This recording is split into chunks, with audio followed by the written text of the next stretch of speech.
தென்னாடுடைய சிவனே போற்றி, எந்நாட்டவருக்கும் இறைவா போற்றி போற்றி. எல்லாரும் எப்படி இருக்கீங்க?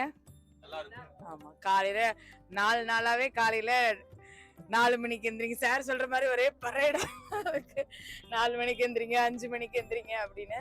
வேற வழி இல்ல, யாத்திரைக்கு வந்தா சில விஷயங்கள் வந்து நம்ம சாக்ரிஃபைஸ் பண்ணி தான் ஆகணும். ஏன்னா அந்தந்த டைமுக்கு போகணும்னா அந்தந்த டைமுக்கு நம்ம போய் தான் ஆகணும். சின்னதா மிஸ் பண்ணாலும் எல்லாமே நம்மளுக்கு வந்து பின்னாடி ஆயிடும். அதனாலதான் பிரயாக்ராஜ்ல நல்லபடியா முன்னோர்களுடைய தர்ப்பணத்தை மன நிறைவா எல்லாரும் கொடுத்துட்டு, நேத்து காஷிலையும் அழகா கங்கா ஸ்நானம், காலையில கங்கா ஸ்நானம் பண்ணும்போது நம்ம பிளான் பண்ணி போல மணிக்கர்ணிகாக்கு தான் போனோம்.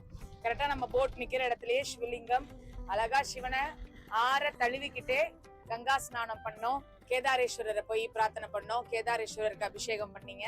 அதுக்கப்புறம் விஸ்வநாதரை கிட்டத்தட்ட ஒரு 2 மணி நேரம் உள்ள இருந்திருப்போமா கோவிலுக்குள்ள இருந்து பகவான நல்லா அனுபவிச்சோம். இந்த ஸ்ராவண மாசத்துல ஒரு சிவலிங்கத்துக்கு பூஜை பண்ணாலே நம்மளுக்கு அத்தனை மகிமை. கங்கையிலே இருக்கக்கூடிய சிவலிங்கத்துக்கு கங்கையால அபிஷேகம் பண்ணி, பாலால அபிஷேகம் பண்ணி, எல்லாமே நேற்று விபூதியால அபிஷேகம், பன்னீர் அபிஷேகம், ராமேஸ்வர தீர்த்தத்தினால அபிஷேகம் அப்படின்னு நம்மளுடைய விஸ்வநாதர் தரிசனமும் ரொம்ப அற்புதமா நேற்று அமைஞ்சிருந்தது. இன்னைக்கு கயாக்கு வந்தாச்சு. இன்னும் ஒரு 20 மினிட்ஸ்ல போய் கயா ரீச் ஆயிடுவோம். இந்த பிண்ட பிரதானம் நம்ம எங்க வேணாலும் நம்ம கொடுப்போம். இப்ப இந்த காஷிக்கோ கயா சேத்திரத்துக்கோ வர முடியாம இருக்கிறவங்க நம்ம ஊர் பக்கத்துல இருக்கிற நீர்நிலையங்களுக்கு வருஷத்ருதி, அமாவாசை, சாத்தம் அப்படின்னு சொல்லிட்டு நம்ம கொடுத்துட்டு இருக்கோம். நீங்க எங்க கொடுத்தாலும் எப்ப கொடுத்தாலும் நம்ம முன்னோர்கள் எல்லாம் எங்க மெயினா காத்துட்டு இருப்பாங்க அப்படின்னா கயால விஷ்ணு பாதத்துலதான் நம்ம முன்னோர்கள் எல்லாம் காத்துட்டு இருப்பாங்களாம். 5 பிள்ளை பெற்றிருக்கோமே, 10 பிள்ளை பெற்றிருக்கோமே, ஒரு பிள்ளை வராதா நம்மளுக்காக? இங்க பிண்டம் வாங்கிட்டு போறதுக்கு இங்கதான் எல்லாரும், நம்ம முன்னோர்கள் எல்லாரும் இங்கதான் காத்துட்டு இருப்பாங்களாம். 5 பிள்ளைல ஒரு பிள்ளை வராதா, 8 பிள்ளைல ஒரு பிள்ளை வராதா அப்படின்னு நம்ம பிண்டத்தை வாங்குறதுக்காக முன்னோர்கள் எல்லாம் காத்துட்டு இருப்பாங்களாம். அப்பேற்பட்ட ஒரு இடத்துக்கு இன்னைக்கு போய் உங்க முன்னோர்களுக்கு சர்க்கதி கொடுக்கறதுக்காக வந்திருக்கீங்க. அவ்வளவு சீக்கிரம் இந்த மாதிரி காஷி யாத்திரையோ கயா யாத்திரையோ எல்லாம் பண்ண முடியாது. நீங்க வந்து இங்க தர்ப்பணம் பண்ண நிறைய பேர் பல நாள் முயற்சி பண்ணுவாங்க, ஆனா வர முடியாது. உங்க முன்னோர்களுக்கு அங்க வந்து அந்த டிக் மார்க் விழுகணும். ஓகே, இந்த ஆத்மா வந்து வைகுண்டத்திற்கோ கைலாத்திற்கோ போறதுக்கான நாள் வந்துருச்சு அப்படிங்கிற ஒரு விஷயம் இருந்தாதான் உங்களுக்கு அந்த தாட்டே ஃபர்ஸ்ட் ஆஃப் ஆல் ஸ்டார்ட் ஆகும். காஷி யாத்திரை போலாம், கயா யாத்திரை போலாம் அப்படின்னு. அப்படி உங்க முன்னோர்களுக்கு அந்த பாக்கியத்தை பகவான் கொடுக்க போய் நீங்க இன்னைக்கு இங்க வந்து உங்க முன்னோர்களுக்கு சர்க்கதி கொடுக்க போறீங்க. இங்க வந்து 61 பிண்டம் இங்க கயால. இங்க எந்த நதியில ஸ்நானமும் கிடையாது, ஆனா இங்க நதி உண்டு. சீதாமாவுடைய சாபத்தினால நதியை நம்ம வெளியில பார்க்க முடியாது. எதனால? 2 காரணம் கொண்டு கயாவுடைய சார்த்தம் வந்து பெருசா பேசப்படுது. முதல் காரணம் என்னன்னா, இன்னைக்கு நம்ம போயிட்டு இருக்கிற இந்த தீர்த்த யாத்திரை எல்லாமே ராமர் லக்ஷ்மணன் வந்து அவங்களுடைய முன்னோர்கள் வந்து வழிவகுத்து கொடுத்து, ராமரும் லக்ஷ்மணனும் சீத்தையும் அவங்க முன்னோர்களுக்கு, தசரத மன்னருக்கு எல்லாருக்கும் பிண்ட பிரதானம் இந்த இடங்கள் எல்லாம் போய் பண்ணிருக்காங்க.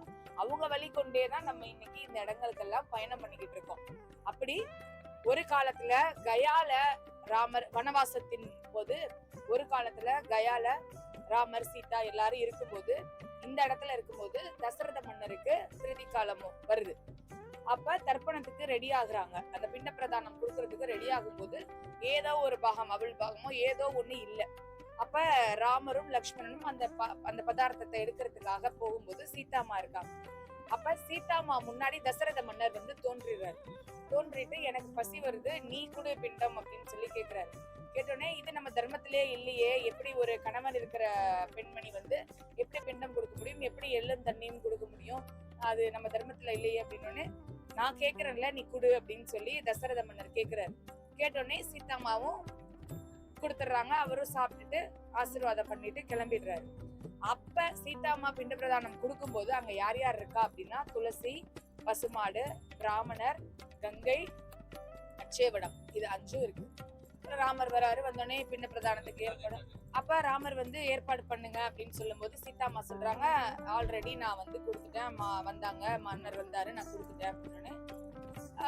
நம்பல எப்படி நான் நம்புறது, எப்படி நீ எங்க அப்பாவுக்கு கொடுத்தன்னு அப்படின்னு நான் எந்த சாட்சியுமே இல்லையே அப்படின்னு சொல்லி கேட்கும்போது, அப்ப சீதாமா வந்து கேக்குறாங்க, நீங்க எல்லாம் இருந்தீங்கல்ல, பசுமாடு வந்து அந்த காலத்துல பேசிக்கிட்டு இருந்திருக்கு.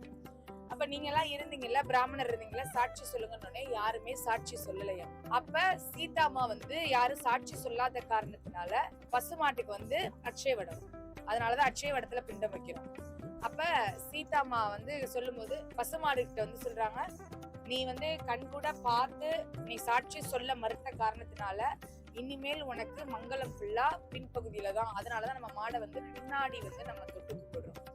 இனிமேல் உனக்கு மங்களங்கள் ஃபுல்லாவே வந்து பின்பகுதியில தான் அப்படின்னு சொல்லி சீதாமா. அதே மாதிரி பிராமணர் சாபம், பல்குனி நதி கங்கை ஓடிக்கிட்டு இருக்கா, இங்க வந்து பல்குனின்னு பேரு. எப்படி நைமிஷாரண்யத்துல கோமதியோ அதே மாதிரி இங்க வந்து பல்குனின்னு பேரு. பல்குனி நதி, நீயும் வந்து பிரிச்சு போய்கிட்டு இருக்க, நீயும் எனக்கு சாட்சி சொல்லாத காரணத்தினால இந்த கயால வந்து நீ வெளியில தெரியக்கூடாது, அந்தரயாமியா தான் போகணும், தெரியக்கூடாது அப்படின்னு சொல்லிட்டு. அப்ப அந்த காலத்துல வந்து இப்ப இங்க வந்து சார்த்தம் பண்ணணும் அப்படின்னா அந்த கங்காக்குள்ள போய் அந்த நதியில மணல்ல நடந்து போய் தோண்டுவாங்களாம். தோண்டும் போது ஊருக்கு மாதிரி வருமா கங்கை, அந்த தண்ணி எடுத்து வந்து அதுல சாதம் படிச்சு அதுலதான் பின்ன பிடிச்சாங்களாம் அப்பெல்லாம். இப்ப மாறிடுச்சு. அப்ப அந்த மாதிரி. அப்புறம் துளசிக்கு வந்து நீ என்னதான் மங்களம் நிறைந்த பொருளா இருந்தாலும் ஒரு ஸ்டேஜுக்கு, அதனாலதான் துளசி வந்து வளர்றதே கிடையாது. என்னதான் நீ மங்களம் நிறைந்த பொருளா இருந்தாலும் ஒரு ஸ்டேஜுக்கு மேல உனக்கு வளர்ச்சி கிடையாது அப்படின்னு துளசிக்கும் சாபம் கொடுத்த காரணத்தினால சாபம் கொடுத்து, அப்ப அட்சயவடம் மட்டும் ஆமா நான் பார்த்தேன் பிண்டம் கொடுத்தாங்க அப்படின்னு சீதாமா கொடுத்தாங்கன்னு சொன்ன காரணத்தினால அட்சயவடத்துக்கு எந்த சாபமும் கிடையாது. அப்ப சீதாமா என்ன சொல்றாங்க, நீ சாட்சி சொன்ன காரணத்தினால நான் ஒரு பெண்ணா இருந்து என்னுடைய மாமனாருக்கு எங்களுடைய முன்னோர்களுக்கு தர்ப்பணம் இங்க நான் கொடுத்து சர்க்கதி கொடுத்ததுனால இங்க யார் ஒருவர் வந்து அவங்க முன்னோர்களை நினைச்சு பிண்டம் வைக்கிறாங்களோ அவங்களுடைய ஆத்மா எல்லாம் சர்க்கதி அடையும் அப்படின்னு சீதாமா கொடுத்த வரத்தினால நம்ம கொண்டு போய் அங்க பிண்ட பிரதானம் பண்றோம். இது மட்டும் இல்லாம இன்னொரு ஒரு அசுரன், கயாசுரன் சொல்லி இந்த ஊர்ல ஒரு மிகப்பெரிய அசுரன்,